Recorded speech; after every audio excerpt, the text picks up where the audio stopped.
I'm Chris Rokosh from Connect Medical Legal Experts, and today we're kicking off Season 3 of Connect's Experts educational webinars and podcasts. So welcome. I'm so very glad that you're here.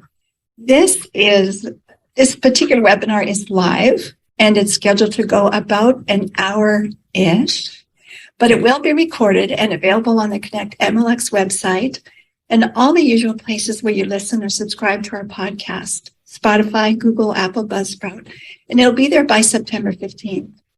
And for everyone listening, our webinars and podcasts are approved for legal, medical, and nursing continuing ed credits in most Canadian jurisdictions and in 14 U.S. states. So please claim credit if you can. We're always happy to support professional education. If you have questions during today's presentation, we'll try to get to them at the end. And there's a little Q&A box down in the middle of your screen. And I don't know, Kevin and I can both talk. So we'll have to see how the time goes. But if we can get to the questions, we certainly will. Anyway, enough about all that stuff. I'm very excited today to introduce today's guest, Kevin Weekes. He's no doubt a bit of a departure from the usual medical legal stuff that we present. Although sometimes he tries to tell me he's a doctor, but he's not. He's just not. But I promise you, over the next hour, it will be awesome. It will be fun. It will be insightful, and it will be very educational all the same. Kevin is a former professional goaltender who's played 348 games in NHL. He's currently a studio analyst for the NHL Network and ESPN, and he does about 1 million other things, too numerous to mention here. For those of you who know him professionally as a goalie or broadcaster, you'll already know that on a professional level, this guy doesn't miss a beat. He's on, he's cool, he's knowledgeable, he's well-dressed, he's charming, always. And for those of you who know anything about me, it will be no surprise that I don't know much about hockey. But Kevin happens to be married to my youngest daughter, Meg. So I do know a few things about him. And today what we're going to talk about is his seeming ever-readiness in both the professional and personal situations. So Kev, first of all, thank you so much for being here today. I know you're a busy guy, and I want you to know that we all appreciate the time you're taking to spend with us. So welcome. Thank you for that kind intro. Thank you. Huge hug to you and the family, and also to all of your guests and the invitees, all the experts that are here on the Zoom that are joining us. We're here to connect with you, which is certainly a play off of the name of your company, but we're here to connect with you and relate with you and have a lot of fun and do some great idea exchange too. So thank you in advance for having me. Yeah, my pleasure. Everybody's excited that you're here. We're going to open today's webinar with a 4-minute clip of Kevin making a speech at Madison Square Garden last year at the retirement of Henrik Lundqvist. The most amazing part of this speech that I want you to pay attention to is that Kevin only found out that he was making it about 1.5 minutes before he went on stage. He said he was standing in the tunnel by the Zamboni entrance, waiting to enter the arena, when someone said to him, "Okay, you're up." And then Sam Rosen introduced him. He had nothing written down. He had no script. He had nothing on his phone. He just got up on the stage and he got started talking. I want you to pay close attention when you watch this to not just how ready he seems, but how relaxed he is, how generous he is with his compliments to Henrik and his family, to the coaches, the fans, how he seems to own and is able to joke about how hot and sweaty he was that day. But I mean, this guy's body temperature runs about 15 degrees hotter than the rest of the human race. But what I really want you to watch really is to how the fans responded to him. I know someone who was there that day who said Kev had every single one of them eating right out of his hand. And isn't that what we all want? To be ready and able to communicate in a way that gets our audience, whoever they are, to respond to what we say with enthusiasm, emotion, and understanding. So let's just watch, and then we'll talk some more. I want to pass the mic along to Henrik's beloved friend and fellow broadcaster, the man who was in net for the Rangers when rookie Henrik Lundqvist appeared on the scene, and who, when hit with an injury, gracefully pass the torch to tonight's honoree, a man who has gone on to break barriers in the world of hockey broadcasting and who continues to be a leader and champion of growing the sport everywhere. Please welcome former Rangers goalie Kevin Weekes.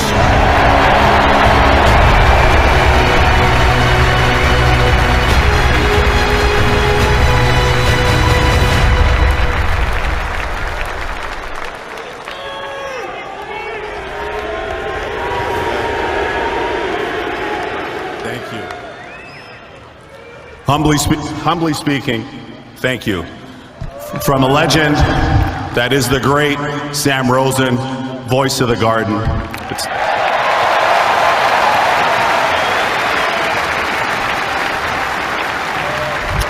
It's my distinct honor and privilege to be here before you and among you and with you to celebrate my great friend, the great Henrik Lundqvist and his family.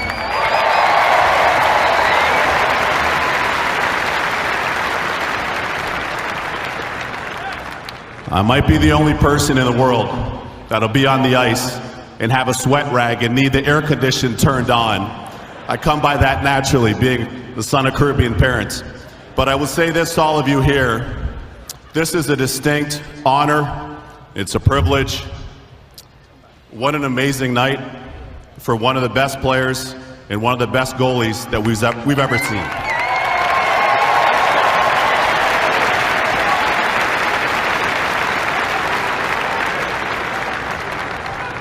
Yeah, let's hear you.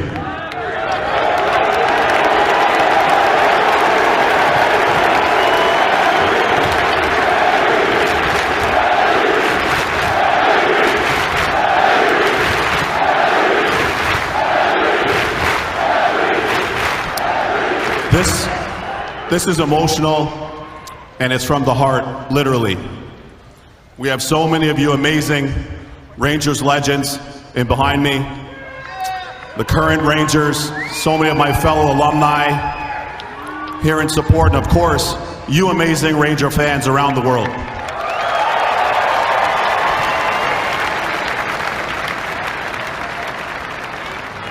Quickly, I'm going to tell you a little quick story. I remember hearing from friends of mine that were playing over in Sweden, and they said, "Weeksy, this guy's good." I was like, how good? How good? They're like, Weeksy, this guy's great. And they know who they are, they shall remain nameless. But what you were already authoring over in Sweden before you came over here, I heard all about it, and you literally came by force across the Atlantic, over here, across the East River, across the Hudson. And not only did you take over the net and take over the crease and take the position by storm, you took New York City by storm.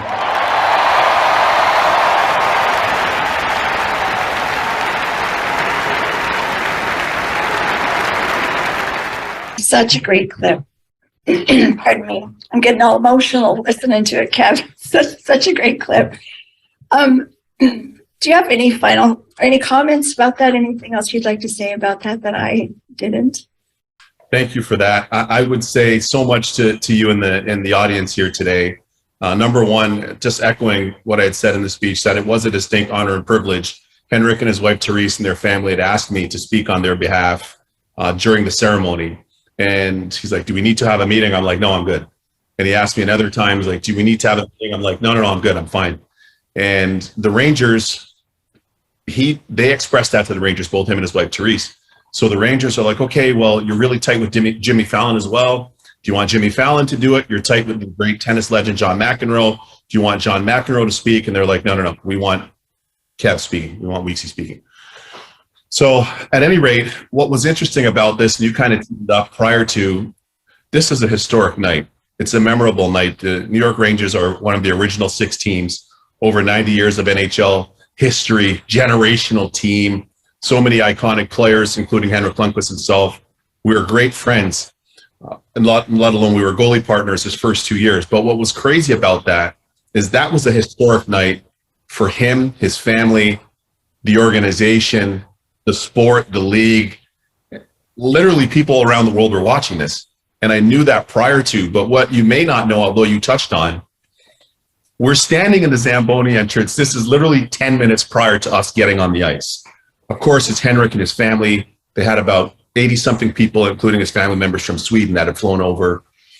So we're standing in the Zamboni entrance. I'm literally a fly on the wall in the back, like beside the Zamboni.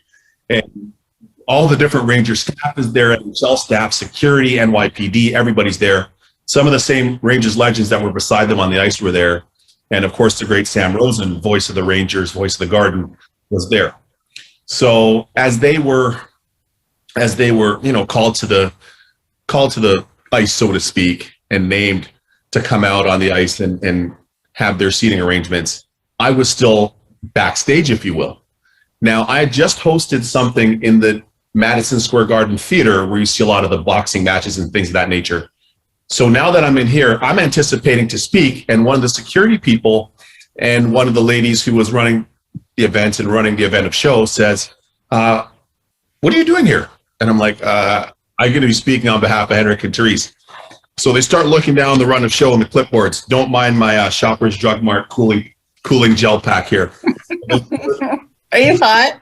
Oh, always, right? So they start going down the clipboard. They're like, we don't see you on here. You're not on the run of show. You're not on the itinerary. I'm like, what do you mean? Henrik and Therese said I'm speaking on their behalf. So this is going on now. Everything's now in procession. Things are taking place. The ceremony started, and now we're like 5 minutes, 4 minutes, 3 minutes, and literally at a minute and a half, she goes, "Yeah, I think you're speaking. Yeah, okay, no problem." So I knew the magnitude of the event. I knew what it meant to the Rangers, to the league, to the sport, to sport in general, and quite frankly, to so many Ranger fans and hockey fans around the world. It was a very historic night.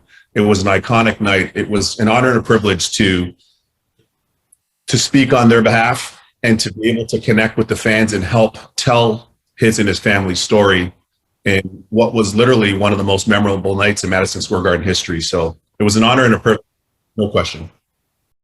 And you did a really great job. I just want to say that speech is moving. It gets me every single time I watch it.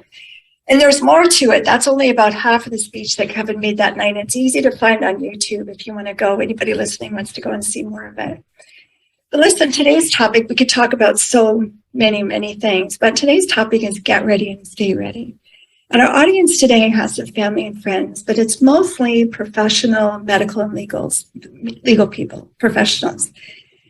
So we're going to focus on stuff that we would all like to know that could help us think better on our feet. Because I think that's an amazing example of being able to think on your feet and get up and do a great job and move the audience, move the people that you're speaking to. But I will say on a personal level, I'm going to share a couple of things about Kev. And I'm going to be cautious because he knows as much about, so you see that face? He knows as much about me as I know about him. But there's a couple of things that have always, I've seen him in many, many different situations, at work, at play, during times of happiness and sorrow. There's been a pandemic. There's been holidays. There's been family health crises. There's been wins and losses and just all the amazing, messy stuff that makes up a life. This guy rarely loses his cool. He's always very present. He just gets what's going on. He is never that guy standing in the corner that you have to turn to him and say, "Did you see that?" Because he did see it. And he not only saw it, he saw it for what it was. And he's already ready with a joke or a comment or a thoughtful response. So here's two stories I want to share from a not so professional level as we just saw, but an amazing level all the same. Many times I've been driving around New York or Miami with Kev in his fairly brand new Land Rover Defender, customized, which I hear is the toughest Land Rover ever. And he'll ask everyone in the car to be quiet for a minute because he's got to do a radio interview. And we are literally all eating chips and drinking Gatorades and singing songs off the oldie station on Sirius. And we'll stop and he'll pick up the phone and pull off this incredibly professional interview, joking with the host, reciting a vast variety of incredibly detailed details, names, dates, hockey scores, player histories, and whatever else, all from memory, with no notes, with no prep time, and all while he's driving. And then he finishes and he hangs up the phone, and we all go back to eating and drinking and chatting just like nothing happened. And I have more than once looked at him and said, how did you just do that? But he just does it. And he's not just mentally ready, he's very physically ready too. I'm sure his reaction times and skills and readiness are much bigger than the story I'm about to tell you. But there was this one time we were playing Monopoly in his kitchen. And in the new game, there's a card in the chance pile which instructs the banker, and this is true, it's crazy, but it's true. It instructs the banker to throw all the Monopoly money in the air, and everybody grabs it, and however much you catch, you get to keep.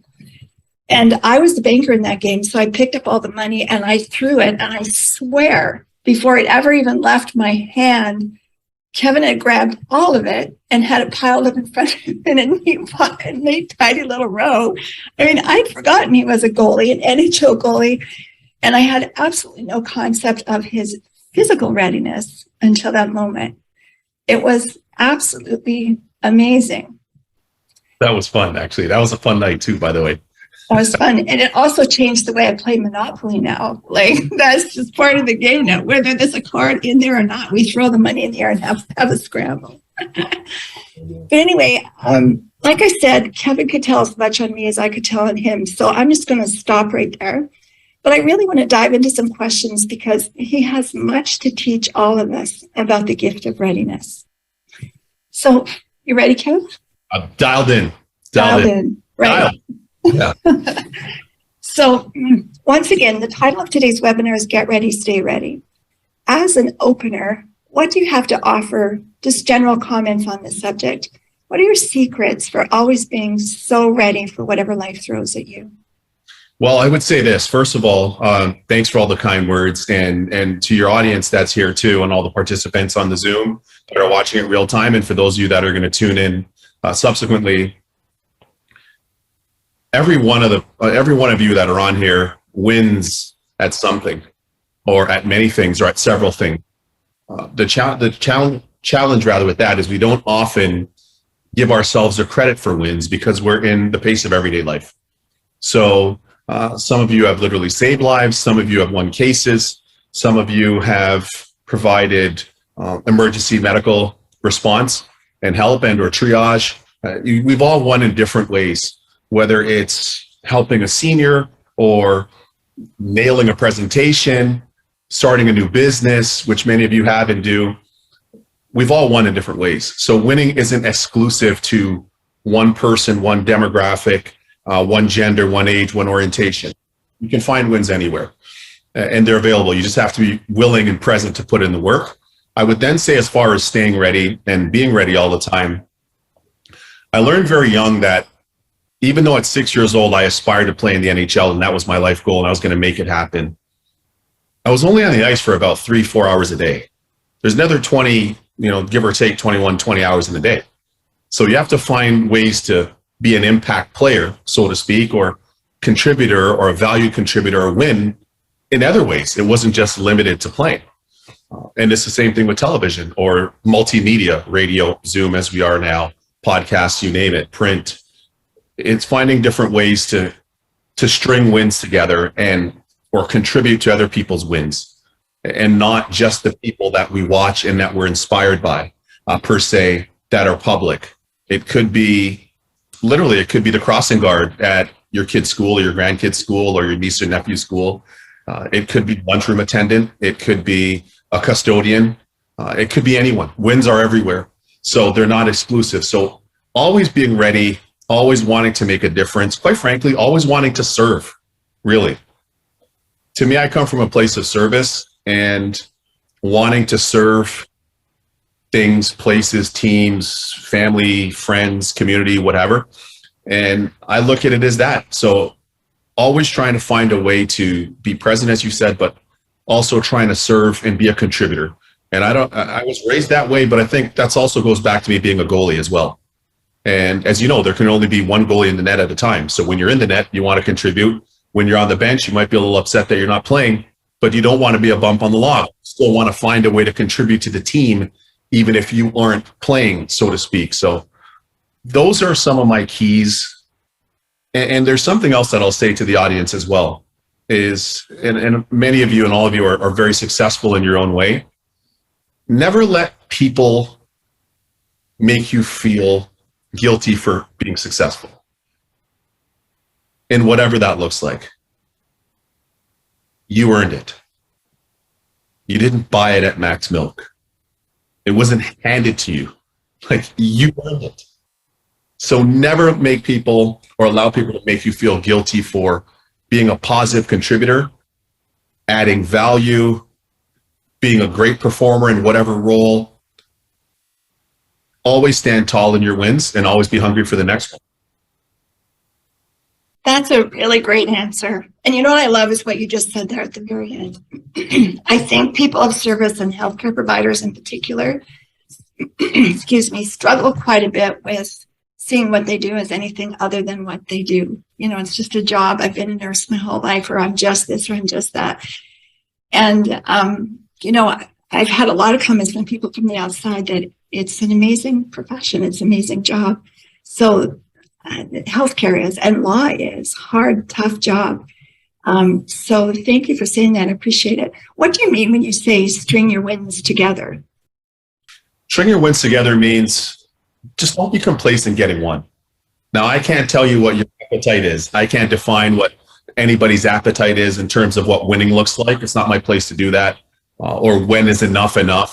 But ultimately, every day we're here, we have the opportunity to win in different ways. Sometimes that's, well, maybe it's going and visiting a family member. Other times that could be going and seeing a senior parent that's in a care facility or spending time with them. Maybe it's opening a new division of your company, having a new offering, adding a new dimension to your law practice. Maybe you're adding a new medical skill to what you already provide, or challenging yourself. Maybe you work in pediatrics and now you're in the operating room. Whatever it may be, but continue to string your wins together. Continue, because if you think of this way, let's say you're in Winnipeg and you're joining us from Winnipeg now, and the Winnipeg Jets are your team, your NHL team, let's say. Are you happy if they only win one game?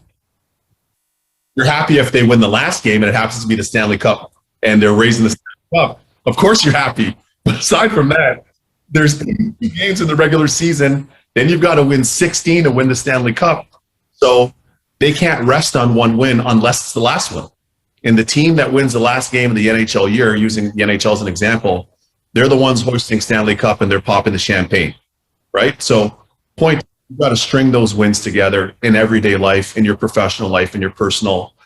I'm a big advocate for that, and unabashedly, because there's different ways to win. There's different ways to add value.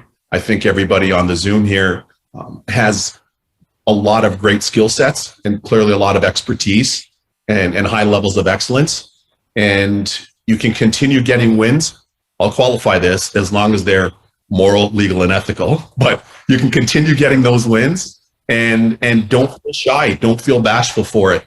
I know at times, and I know a lot of our audience is Canadian, and I'm a born Canadian and raised there. We live in the States now, so very fortunate to basically have the 3 countries. My parents are from Barbados. I was born in Canada, in the US, but I know back in Canada, a lot of times the thinking can be, we're just very conservative. We don't really want to do much. We don't want to stand out.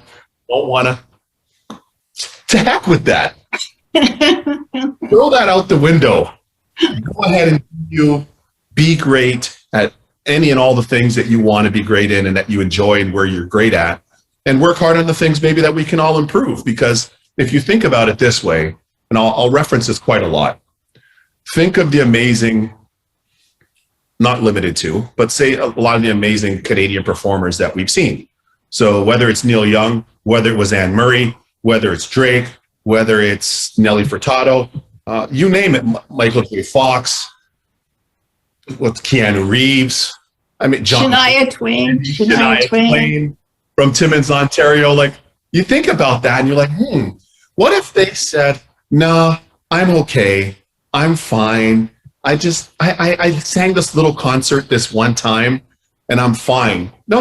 Like, you have the ability and you have the skill set. Continue pushing forward and string those wins together. Give yourself the license and the freedom to do that. Great answer.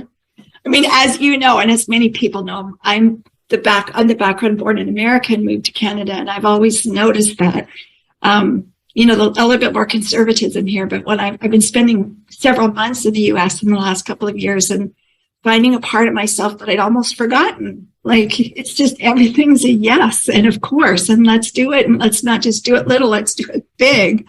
And I'd have to say you've been a great cheerleader for me in many parts of my life. And as you have been. No, thank you. So we all need that.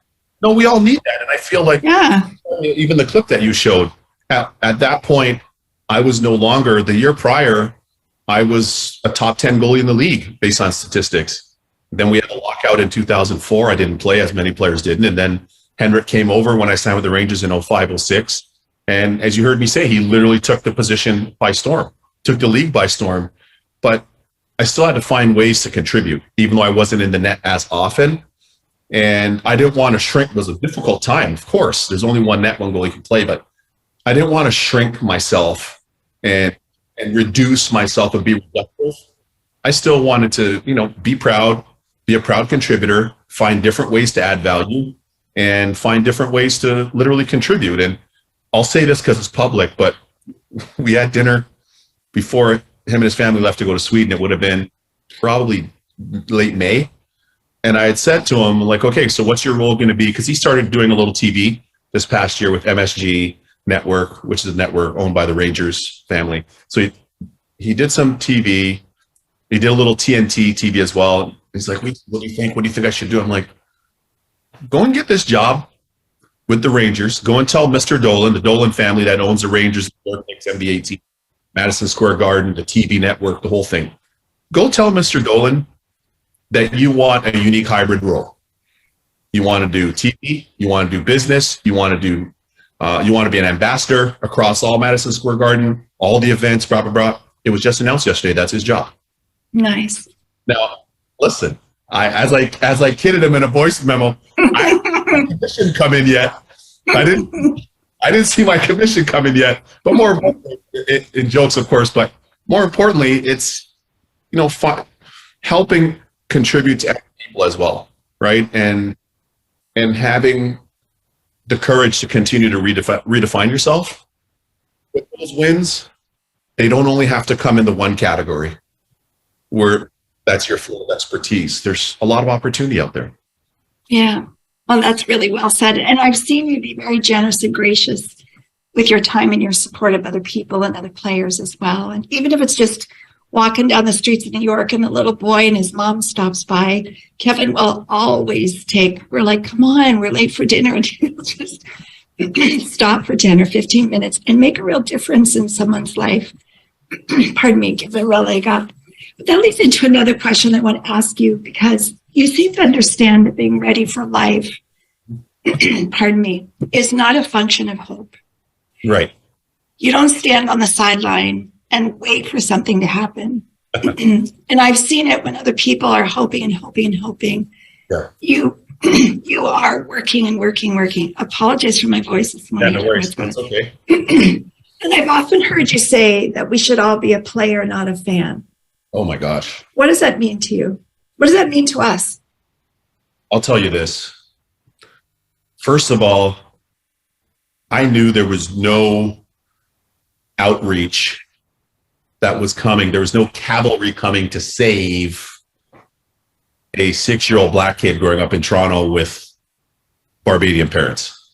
So there was no truck that was going to come by and, hey, do you want some gold bars? Hey, do you want us to just, do you want us to place you in this job? Or would you like us to put you in this car or this home or just give you this career for free? Never. That never even entered my mind. There was never like an ideal time or, pardon me, any sense of entitlement that this truck of opportunity was going to come by and do a delivery at the front door, ever. So to me, it was always about how much harder can I go? How much more can I do? How much more can I do? Being very ultra coachable to get better, wanting to get better. And it was interesting because it's a unique path, right? I had the path of being a young player that then became a top prospect along that way. So whether it's a Quebec Pee Wee tournament, whether it's the Kamloops Bantam tournament, whether out in BC, whether it's the Max Milk Midget tournament at Max Bell in Calgary, all these different steps along the way, it's this duality between being a performer at the elite level for my age and a top prospect now budding, with being a fan on the other side and watching these guys. Who's in net for the Flames? Is it Mike Vernon? Who's in net for Buffalo? Is it the great Dominic Hasek? Who's in net for Edmonton? Is it the great Grant Fuhr? And knowing that I wanted to play with and against them and that I was working to play with and against them. So it's balancing. I've lived a real unique life in that sense, living it in the lane and through the eyes of a fan, but ultimately wanting and being the performer as well, and knowing the difference between the two.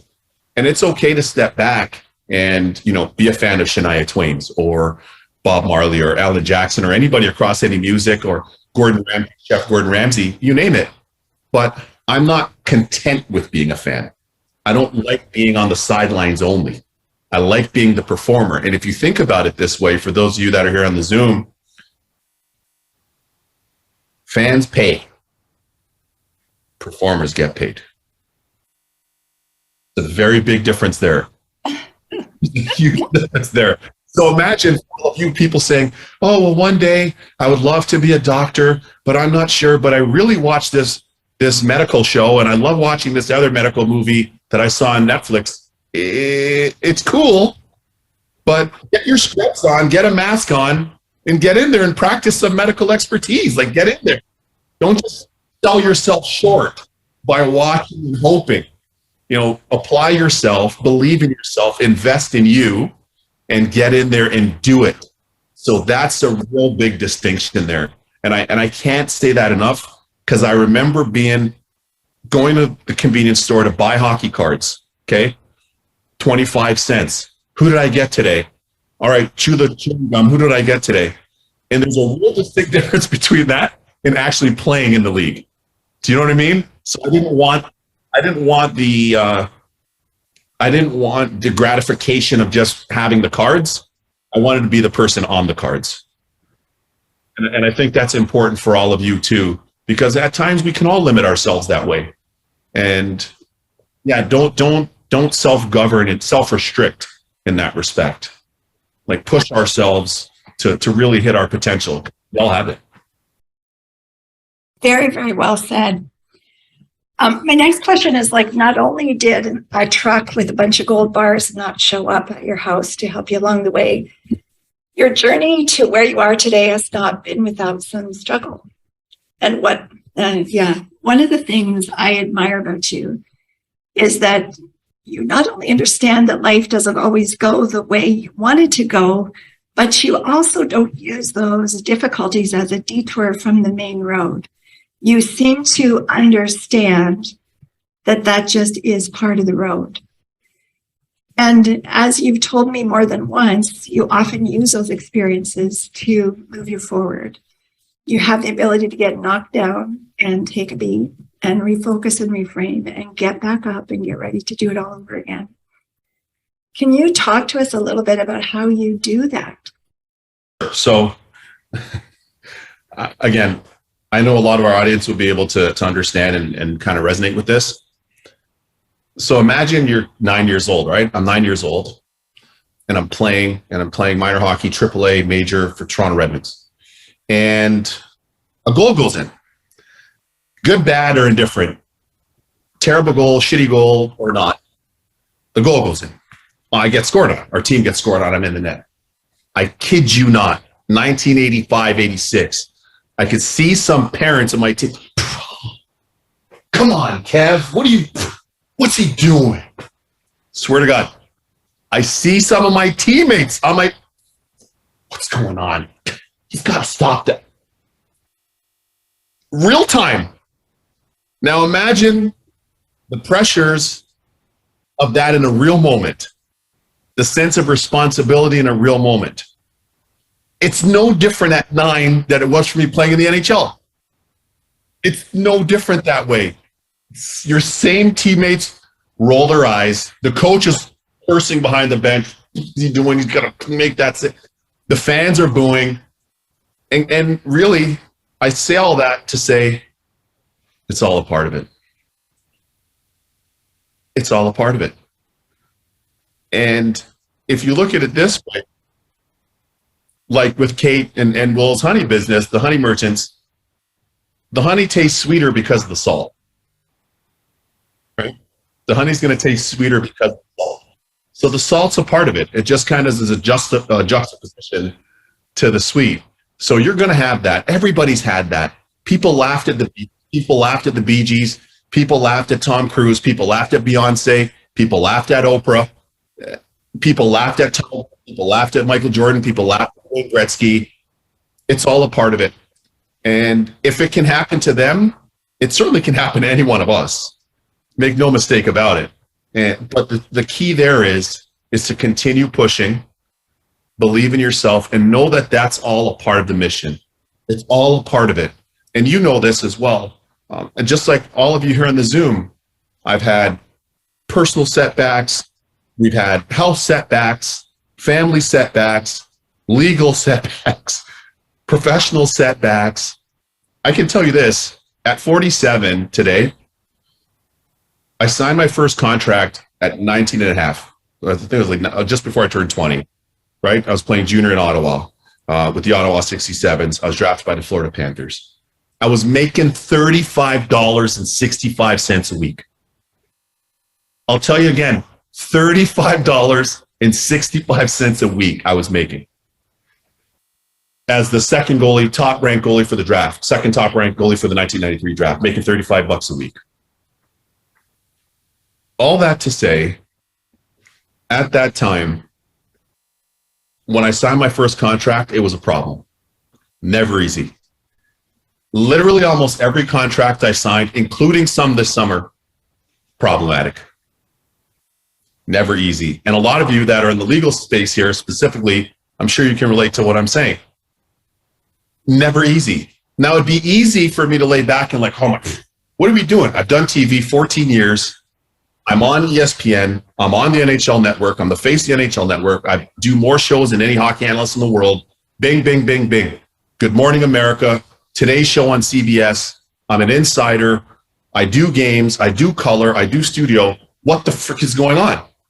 Honestly, and it'd be easy. And I have the chops to be able to say that and the resume to say that. But all that to say, unfortunately, it's all part of it. And you just take it. You take it in stride. You just by stepping. Well, that's been a fascinating thing about watching you is I think a lot of people will think that you're just lucky to be where you are, you know, or like that anybody's lucky to be where they are. And it's been very demystifying for me to watch you make your way in New York and in New Jersey and now with ESPN, that it's just everything's got its bumps in the road and it's up and it's down and it's good and it's bad and it's hard. It's not easy. It's not pretty. I've seen you in the studio late at night, 1 o'clock in the morning, and it's hot. And it's a little tiny room at the back of the building. I mean, it's just not pretty. But I think that's true for all of us. Exactly. I was going to say, you just segued perfectly. Let me piggyback that. For any of you in your expertise, like, again, it's not convenient for you to have a patient come in that you're trying to treat for a heart attack or, you know, a pediatric case that comes in or somebody that suffered, you know, some really severe injuries based on gunshot wounds or whatever the case may be.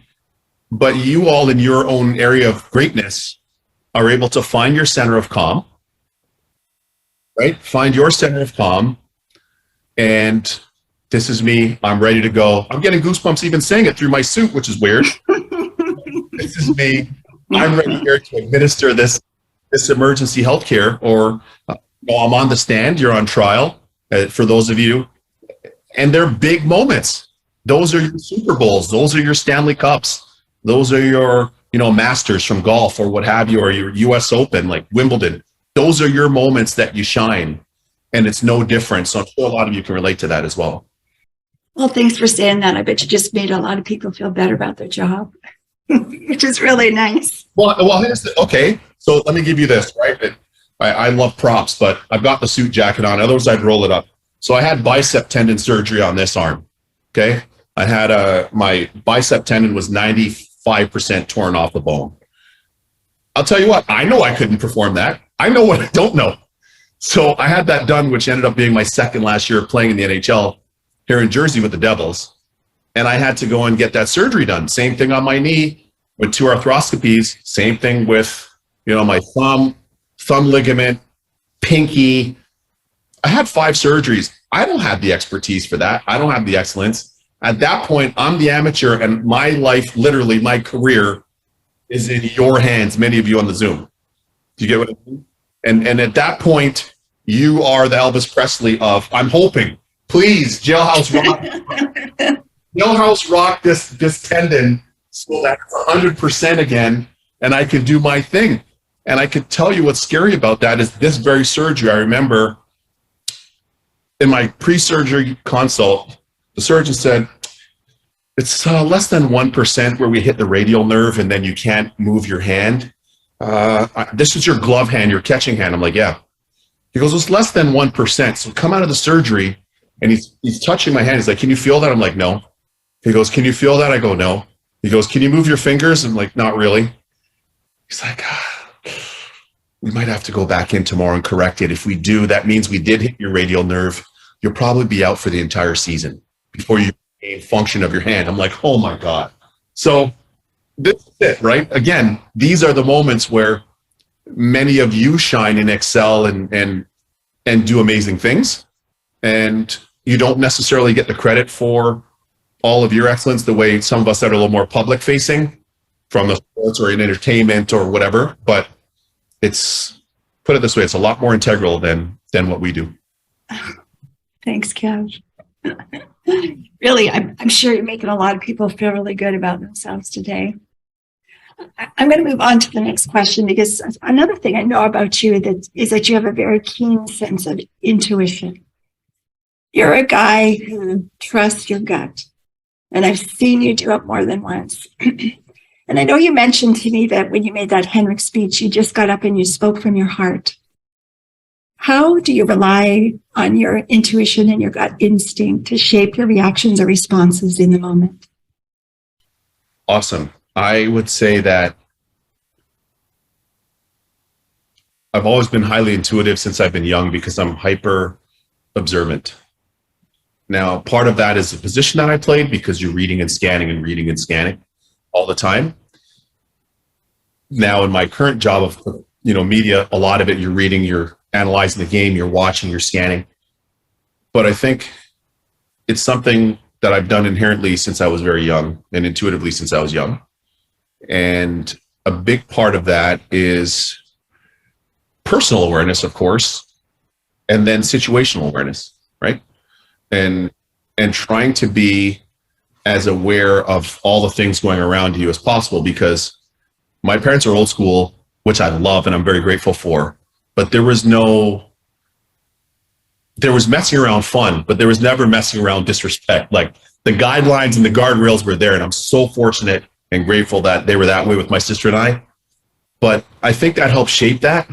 And then also recognizing when you're around other people, realizing that you're around seniors, you're around elders, you're around people maybe that are better than you or that are more experienced than you in certain things, and finding a way, especially because I played with older players since I was young, finding a way to know how to assimilate, know how to get in there, know when is a good time, when is not, what to say, what not, and trusting your intuition in that all the time, and not allowing everything to be shaped by external forces. I think that's really important, because we, especially today's world, we have so many external forces, right? We have so many. And I can tell you this, being on the side of the color wheel that I am, I had so many people that look like me and that don't look like me. Weekes, why do you want to play in the NHL? Weekes, why are you going to play in the NHL? Go play basketball. You're good at basketball. Keep running track. You're pretty fast. Do this, do whatever. And my intuition was the National Hockey League. This is where I'm going. This is where I'm going. Now, some of my buddies got swayed off of that path for that very reason. But my intuition was telling me, you're going to play in the NHL. You're going to play in the NHL. And over time, you're going to do television. You're going to do media. You're going to do whatever. And when a lot of people were zigging, I was zagging. And it's the same thing in so many different kind of elements of life where, I mean, even personally speaking, and I'll share this because we're all family, but I'm, as somebody would say, somebody from the East Coast. Okay, you guys happen to be people from the West Coast. When I first started doing Hockey Night in Canada, when I retired, I was out west every weekend. I was flying cross-continent every weekend, literally, to do games and stuff for Hockey Night in Canada. It's ironic that your daughter and I end up meeting, but we end up meeting in Columbus on a plane, my dad and I. But you're from the West, I'm from the East. And there's always been this polarity, don't ask me why, between the East and the West and all this polarity and all the whatever. When we end up meeting, and conventional wisdom would say, well, that doesn't make a lot of sense. Conventional wisdom would say that doesn't make a lot of sense. And with me and my situation, probably made less sense to her. Her and her situation probably made less sense to me. But nonetheless, with that intuition, it can guide you personally. It can guide you professionally, in the environment, no matter where you are socially. So I think it's really important for people to stay true to your intuition. Now, listen, let's not, we have to be practical too, right? Because there's a practical as well. I can't just sit here and say, my intuition's telling me that I am now going to be the King of England now that the Queen has passed. It's not going to happen.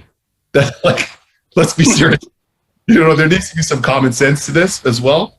But really, really honoring that intuition in a way that can really help guide you in a practical way, even if it's not always the most popular position.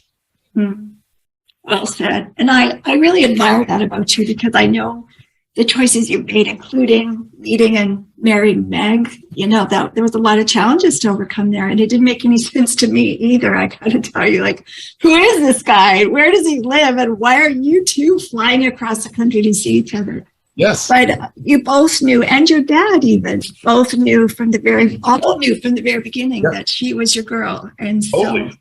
Yeah, totally. So that's how it turned out. Absolutely. So let's move on to the next question. You're a very, very goal-oriented person, and you're not a little goal guy. You're a really big goal guy, starting with your little boy decision at the age of 6 to become an NHL goalie. Totally. How does this kind of clarity in goal setting support you in how you ready yourself and respond to the world? Well, okay. So we all have kind of things in the back of our mind where in the recesses of our mind, we're like, one day I could be, or I think I can, or I bet I could do that. I bet I could be that. And then somehow we've all been there. No, I can't. That's too much. No, I'm not cut out for it. It's not me. I'm not that type. I'm a simple person. I'm from North Bay. I'm from Tabor, Manitoba. I don't know. I can't. It's not too much for me. And we literally cut ourselves off at that point.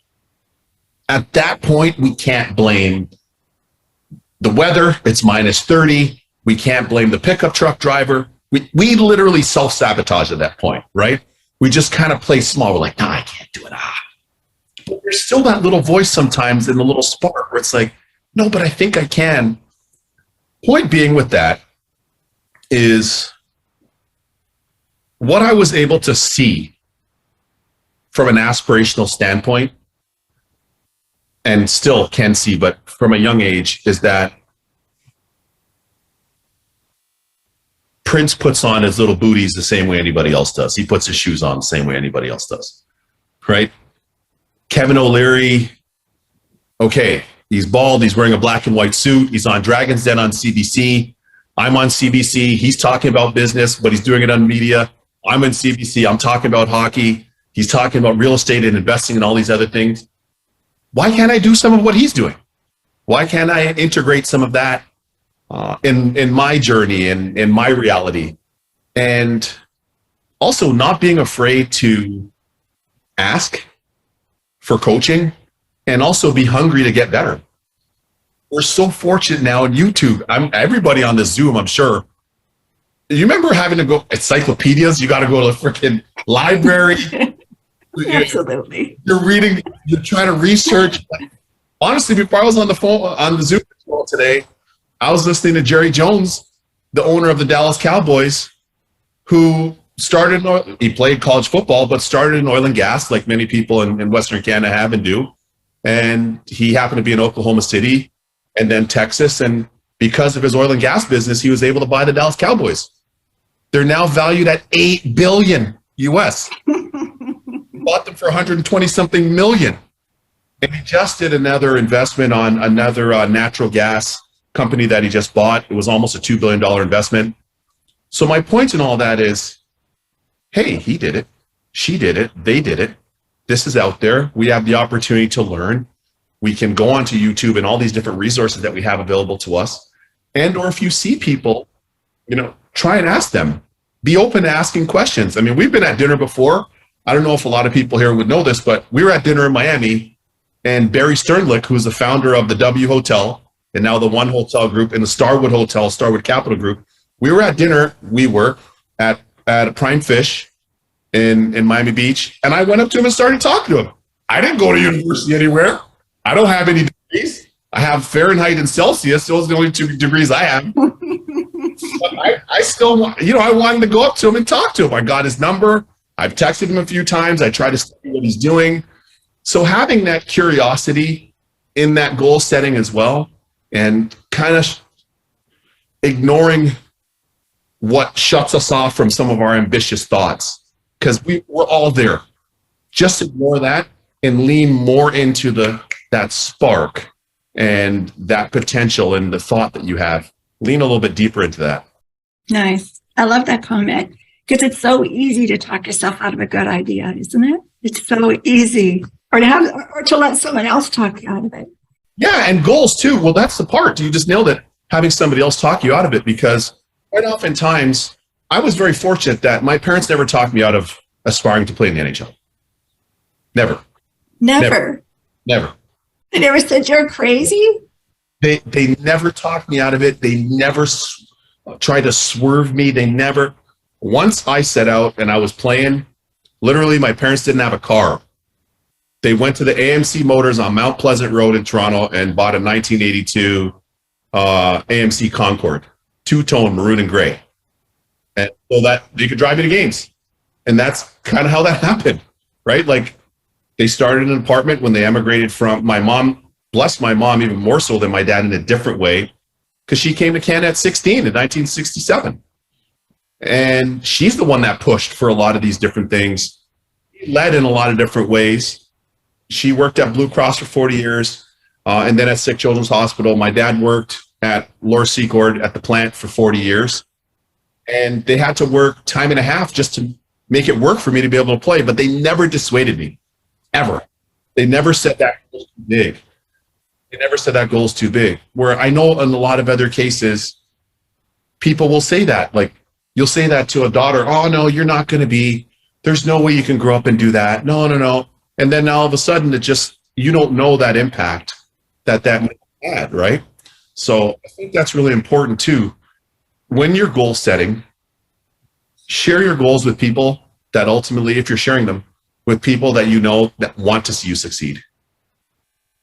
That's really important. That's really important, because just one important voice in your life could. That's all it takes. That's all it takes to change your mind and knock you down. Totally. Oh, that's good. That's really good.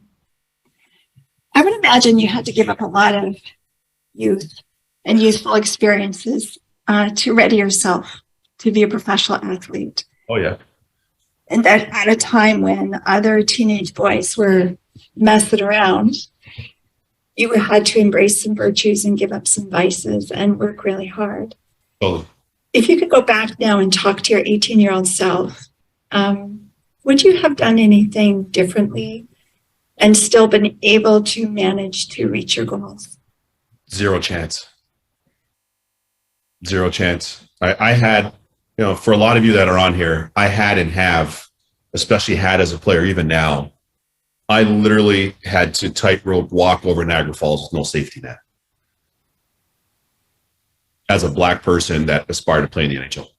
And then playing in the minors, playing in junior, playing in the minors, playing in the NHL, there was no safety net. I wasn't going to get the benefit of the majority of the media. I wasn't going to get the benefit of the majority of the decision makers. I wasn't going to get the default contract opportunities or playing time. So I knew that for me, I had to be hyper tight. Not perfect. None of us are, but as close to that as you can be in your conduct, in your application, your commitment to the craft, your work ethic, and all those things, your character, especially hockey, you know how it is. The slightest thing that's different, people are like, oh, no, we don't like that. The slightest thing that's unique, I don't like that. It's almost kind of a little bit Neanderthal and a little bit intolerant in that respect. And I don't say that as, but it's just not as necessarily open-minded in that respect as maybe other sports. So the only thing at this point that I could say that I would probably tell myself at 18 or 20 or 23, just keep doubling and tripling and quadrupling down. Just doubling down, triple down. You're quadrupling down, do it again. And it's the same thing in TV. When I first, and it's just interesting because I mentioned this earlier, when I first started doing television, I remember I would come out west, and then some people out west would be like, what does he know about hockey? He's out west. I'm like, you guys play different hockey out there? What are you talking about? I just finished. Well, you're not a Western voice. You don't really know. Now, I have Western family in yourselves, and over time, the audience, they get more accustomed to you because I was the first Black hockey analyst in NHL history, 90 years or whatever it was, in 80-something, 90 years. And it was new for a lot of people. A lot of people were like, you've seen that before with females that are breaking ground in certain areas. It's the same thing. Or LGBTQ community, it's the same thing. It's, this is different. We're not really sure. I mentioned Oprah. There's so many of them. But Katie Couric, there's so many different people I could mention. You look at the Queen, even, bless her soul, just passed away. You look at her reign and her years of service, and she literally served till the day before she passed to meet the new prime minister, the new incoming prime minister, and a lot of times people will kind of take different points of view on that stuff, but I think it's really important to be steadfast in what you believe in. And that would be the thing that I would say to myself, just keep doubling and tripling down for sure.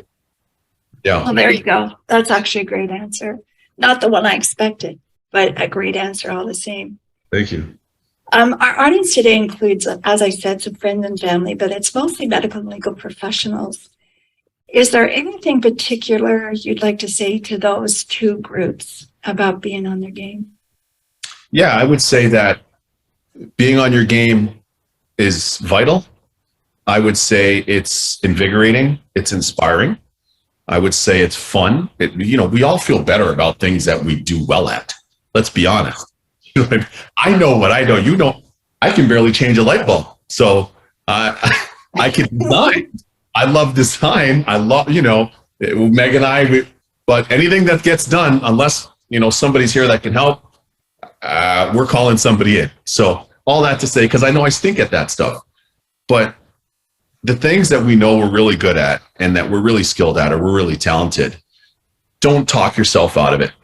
Don't talk yourself out of your talents. Don't talk yourself out of your abilities and your skill sets.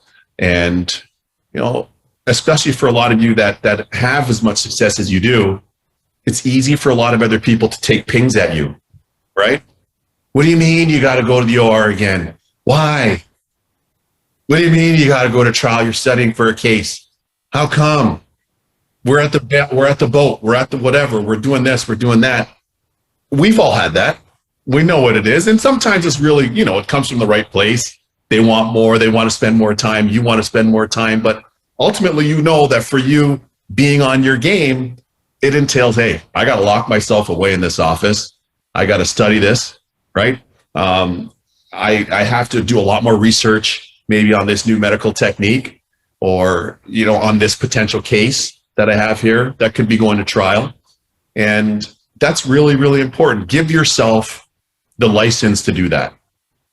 And don't get talked off of that through other people. I'm telling you now, I didn't say this earlier, there's only 700 plus players in the National Hockey League at a time per year in the world, 8 billion people, right? Last year was a record, like I think it was 105 or 106 goalies, which is a record because typically it's between 60 and 70 a year in the world. Of my minor hockey teams that I played on, and I played for the same organization until I went to the CHL to play junior, 5 of us played in the NHL. And I'm telling you, there should have been 15. Trust me when I tell you. Easily could have been 15 of us between those my age group at 75 and the guys I played up with at 74, 73. There could have been a 12 to 15 of us. And so many of those guys just got talked out of it. I saw firsthand. Their girlfriend's like, oh, well, I'm going to Queens. But how come you're forget about me? You know, or they started hanging out. They want to do the wrong stuff. They lost it. Well, my uncle said that I can't. They lost it. So for all of you, again, you're excellent at what you do. You know, many of your industry leaders, you're successful within your core competency and outside of your core competency. Don't let anybody talk you out of that. Please. Do not allow anybody to talk you out of that. That's one of my biggest things. And again, don't be a fan and settle for being a fan. Get in there and perform, do more, be more. You have it within you to do and be more. Nice. That's some great advice, Kev. I've heard you say it before, but I heard you say it in a whole new way today. Oh, thanks. So that was really good. A good explanation. So it's 5 after 12, and I have a couple of questions actually, which I'm going to distill down to one. But first, I want to ask you some fun questions. Okay. Yeah, you ready? Yeah, sure. We're going to call this the rapid fire 5 questions just for fun because it's always interesting to hear your answers. What's the last TV show you binged and loved? Last TV show we binged and loved was Emily in Paris. Like as a series, Emily in Paris. And then I would say, as a show on our family chat last night, we gave you the answer. You guys went in a different direction. Whatever. Elvis special, unbelievable. That Elvis movie, it's incredible. Could watch that time and time again. And then Top Gun. We watched Top Gun 2. I literally watched it 3 times when we were in Miami. Oh, yeah, it's a good one, isn't it? It's unreal. I was kind of reluctant to go to that, and I loved it. And I cried, and then I gave it a 7.5 out of 10 at the end. I'm like, it's good. Rumor has it that you both cried. It wasn't only you. Right? That was with you, the handsome gentleman that you're with, he cried as well. But I'll share this with the audience quickly. I know these are rapid fire. Jerry Bruckheimer, who's a producer of that show, a lot of you don't know, he's part owner of the NHL Seattle Kraken team. And I was texting with him yesterday, complimenting him on the movie. So he was very, very thankful. He said they put a lot into it, and he said he had a lot riding on it. And I said, show, you guys nailed it. So it was awesome. Yeah. Good. Thanks for that little insight. Yeah.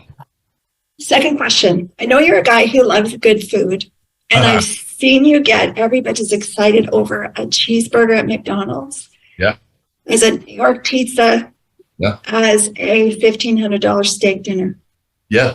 But out of all that, what's your favorite meal? Out of all that, I got to tell you now. Or something else. Like, it doesn't have to be any one of those 3 things. Yeah. I got to tell you.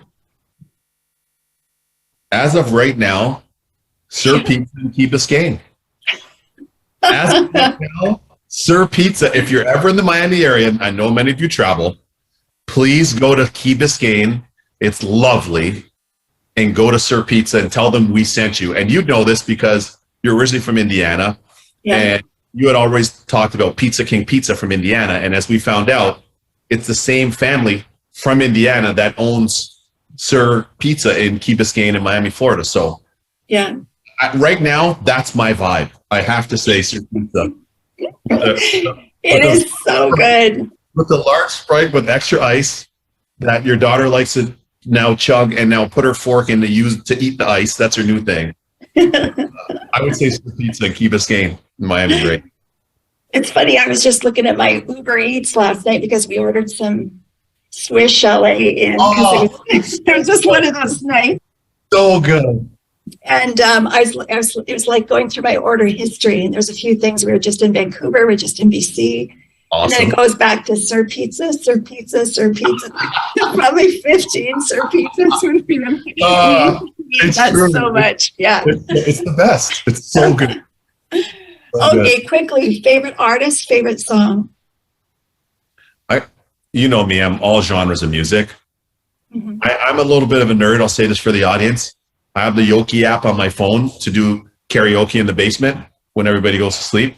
And he does that. Yeah, and I would say right now, lately, the last 3 days, Dire Straits, Walk of Life the last 3 days. I've been into it. I swear to God, I've literally watched Knopfler and Dire Straits perform like 20-something times on YouTube in the last few days. So I would, for right now, that's my thing right now, today. And you karaoke it? I karaoke it, but he's got such a unique voice, that one doesn't play for me. It doesn't play for me. Oh, God. Okay, question 4. What's the one thing you'd like to be remembered for? One thing I'd like to be remembered for is ultimately making things better. Mm, Making things better. And that comes from a spirit of service. So nice. trying to make things better, make all things better. Nice. Well said. Thank you for that. And last of the rapid fire questions. How would your mom and dad describe what you do? How would they describe what I do? I think that they would describe it as full circle in a way, because it is full circle, right? You start playing street hockey, you're aspiring to play, you're playing mini sticks, you're playing tabletop, bubbles hockey and the whole deal, trading hockey cards, hockey sticker book, and you actually play. And then now this is like a full circle kind of thing. So I would, with being in media, I would say probably full circle. That would be the easiest way for me to say it. Mm, that's good. Well said. But I know they know what you do, right? They follow your career very, very closely. Watch every show. Yeah, they watch every show and talk to you every day. So talk to them, yep, all the time. Just like Meg talks to you guys all the time, and we're on our family chat all the time. I would say that that's something that's really important too, that we haven't really paid a bunch of attention to. I know it's rapid fire, but it's family, right? We're very fortunate that we have that fluency in family across both sides of our family, which we understand what that means. We embody that, and very important to us. Not everybody has that, but we do, and it's very much a big part of who we are and what we do. it sure is. Yeah. And I'm always so, like, one of my favorite parts about being a mother has always been the places that the kids have taken me. And now that includes you, the son-in-laws and the soon-to-be daughter-in-law. You know, how much you've expanded our lives in 1,000 different ways, taken us places and taught us things and shown us things that we never would have seen on our own. So thank you for that. Oh, back at you. So it's almost 12:15. We have a few questions, but there's just one really good question, which I think covers the most, a question that I think everyone would like to know. First of all, there's a comment from a guy who says, Death Row Mark says, I was gonna acknowledge him. So basically one of the best broadcasters in the business. You're fortunate enough to see him at home on TSN. His name's Mark Rowe. He just finished the US Open. So Mark Rowe is awesome, versatile. We worked together at TSN when the NHL Network was there. We were on a lot. Great young guy, awesome broadcaster, good looking, professional. And you have the privilege at home in Canada of watching him on TSN. So I nicknamed him D-Row. As a Death Row, that was my nickname for him. So I'd call him D-Row. D-Row. I know his name's Mark. It starts with an M. I get it, everybody. But I nicknamed him D-Row, and we loved working together. I think his mom's actually on this Zoom because he gave me a heads up that she was going to be. So big hello to you and a huge congratulations. Mark and his lovely wife just welcomed the baby. They have a baby son. So congrats to the family. And again, for those of you that are tennis fans, you'd have been watching Mark Rowe the last 2 weeks. You probably still are now with the U.S. Open. So that's my man D-Rowe right there. Absolutely. Well, it's his mom that has a very excellent question, which I think incorporates all the questions that have been typed in. The question is, Kevin, your enthusiasm and positivity are admirable. But what do you do when the well is dry and you have to be productive with a smile on your face? Sometimes that's not easy.